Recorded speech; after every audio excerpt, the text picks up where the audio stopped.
Hi guys, welcome to Cake and It's Special. My name is Lauren and this week I am making the third and final Sanderson sister cake, which is Mary.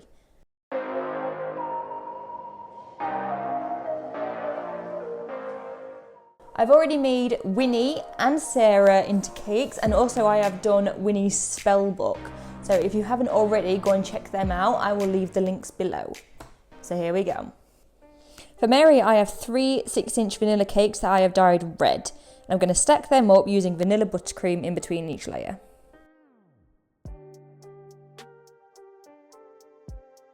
And make sure I scrape away any excess buttercream from around the sides because I can save that for my crumb coat later on.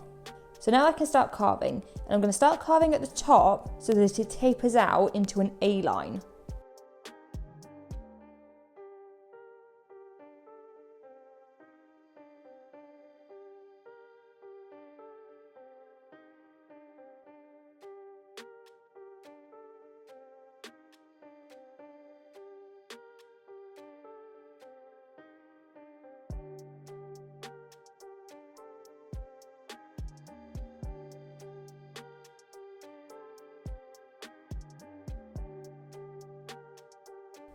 I carve away little by little so I don't do anything too extreme that I can't fix.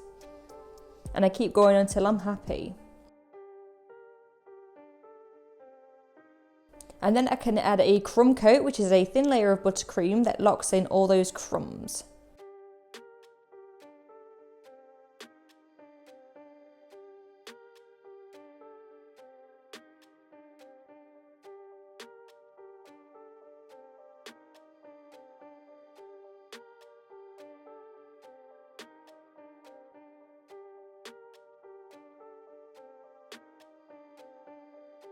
And then the cake goes into the fridge for around 20 minutes. When it's nice and chilled, I add a second layer of buttercream and then use my flexible smoother to neaten it up.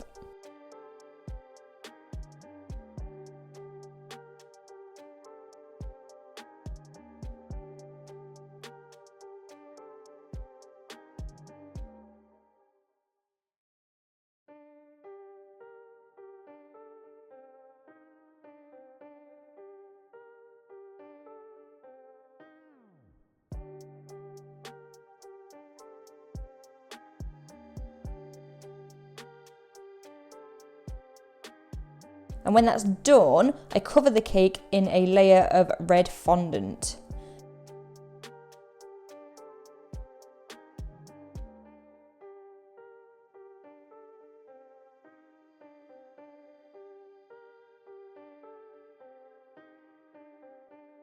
I use a few different sculpting tools to score in some crease lines all around the skirt. I use a few different tools because I'll get different depths and shapes. Mary has a few different layers on her skirt. The second layer I'm adding with a light brown fondant. It also has strands at the bottom as well. So I take a small pair of scissors and make little cuts along the bottom, and then I take each section and just twist it round. Very gently, mind, I don't want to tear the fondant or rip it straight off.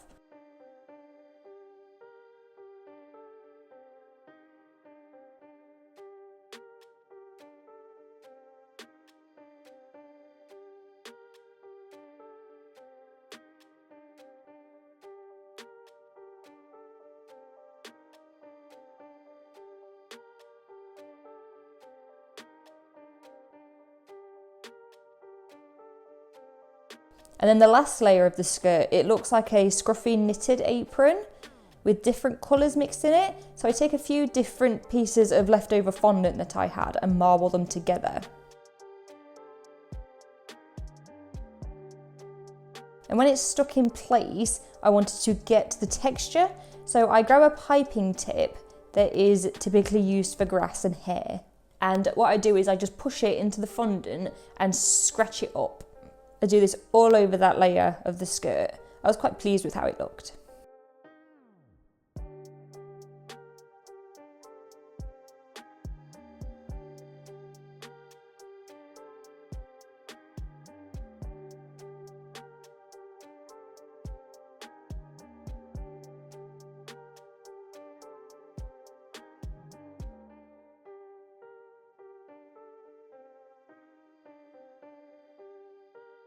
And that's the skirt done for now. So I add a hollow dowel straight through the top, right to the bottom, and then push in a skewer through the centre of that. I pack in some fondant to hold the skewer in place, and then this will eventually support the body. The next thing I need to do is start on Mary's vacuum so that it has time to firm up. I couldn't do this before I started the cake because I didn't know what height I wanted it. I'm using modelling paste and a skewer for this. I'm keeping it nice and basic. And then I can put that aside to dry.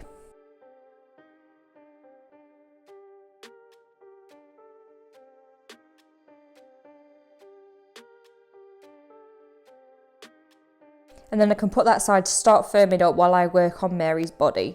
Again, using modelling paste, and I'm starting with a ball, and I'm going to work on pulling out a neck and pulling in a waist. I flatten a chest and flatten out some shoulders and make sure I work in her boobs.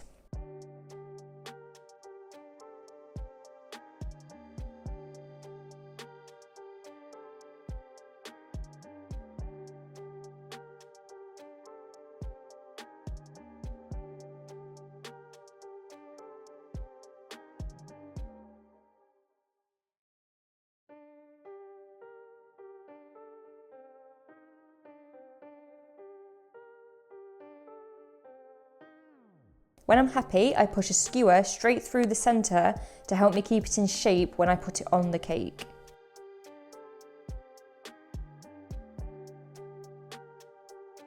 Now I'm going to get her dressed. Her shirt is almost a burnt orange, so I roll out the fondant nice and thin and cut in a neckline. And then I can stick that in place with a little bit of water. I also do the same on the back.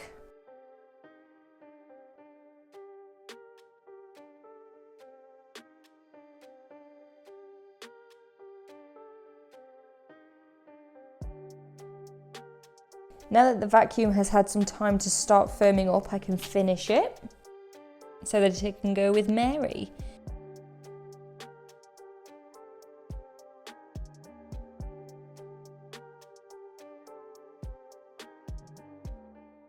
Next thing I need to do is her arms. So using more of my modelling paste, I roll it into a long cord. Then using the side of my little finger, I thin out a wrist. And then I can flatten out the hand and work in an elbow. Then I can cut out the lines for the fingers. I want both of her arms positioned differently, so I need to make sure that the thumbs are on the correct side of the hand. I want one of her arms out so she's actually holding on to her vacuum. So I push in a cocktail stick to help me with that support.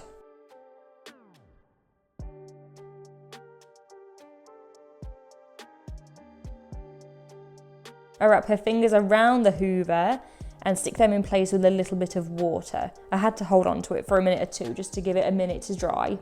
I want her other arm positioned so that her hand is resting on her hip. When the arms are in place, I roll out a couple more pieces of my orange fondant, really thin, and wrap them around each arm for the sleeves.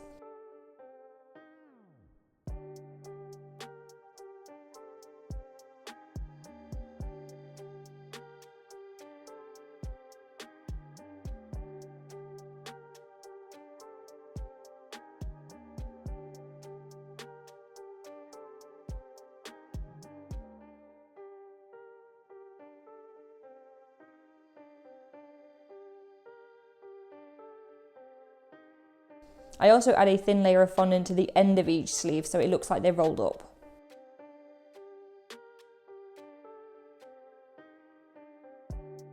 Mary also wears a vest, so I roll out more dark red fondant, nice and thin, and then I can cut out the shape so it can all go on in one piece.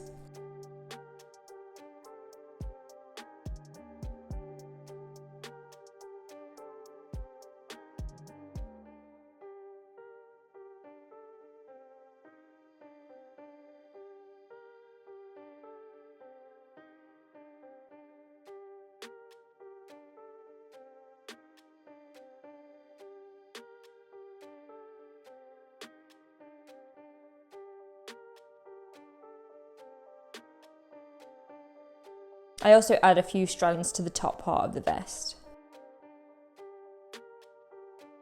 So now she needs a head. So I roll out another ball of my modelling paste and then I run my finger across the centre to work in the eye sockets. And then I very gently try and work in her nose.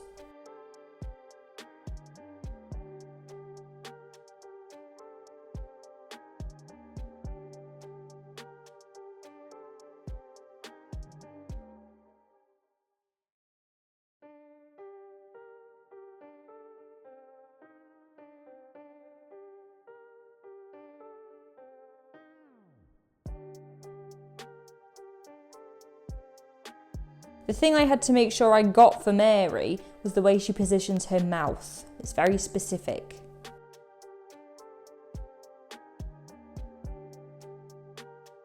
I found that Saracino modelling paste is the easiest to manipulate and it's really easy to blend out any imperfections.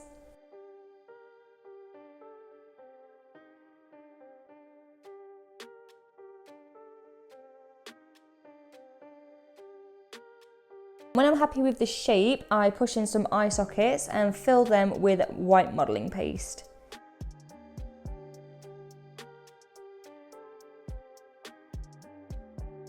I put a couple of circles of brown fondant in for her eyes, and now I can paint. I use dry brown rainbow dust for her eyeshadow.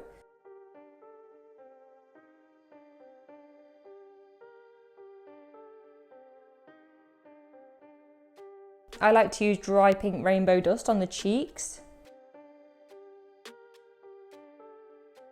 I use black food gel with a tiny bit of clear food grade alcohol to paint on her eyelashes with a really thin paintbrush.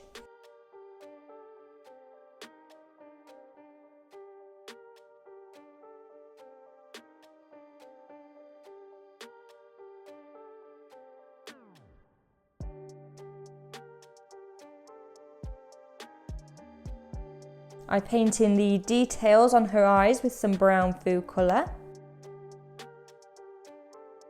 I also paint on her bright red lipstick. And then I can put her head on her body. For her hair, I'm starting with a disc of black fondant. I'm going to push a balling tool into it so that I can stick it onto the back of her head like a cap. I also add a tiny little bit of purple. I didn't notice that Mary had purple in her hair until I started doing this cake. Mary also has like a twisted horn thing on her head that's made out of hair. So I twist more of my black and purple fondant together and stick it to the top of her head. Then I add a few stray black curly pieces of fondant.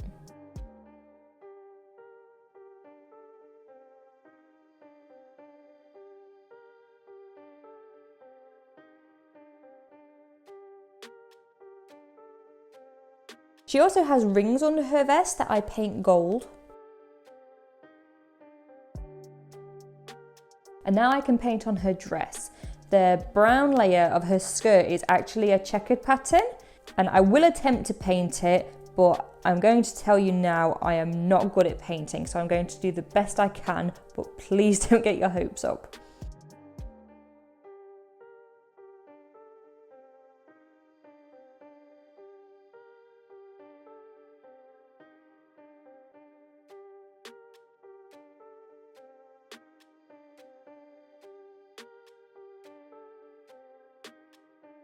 I also give her knitted skirt a couple of pockets.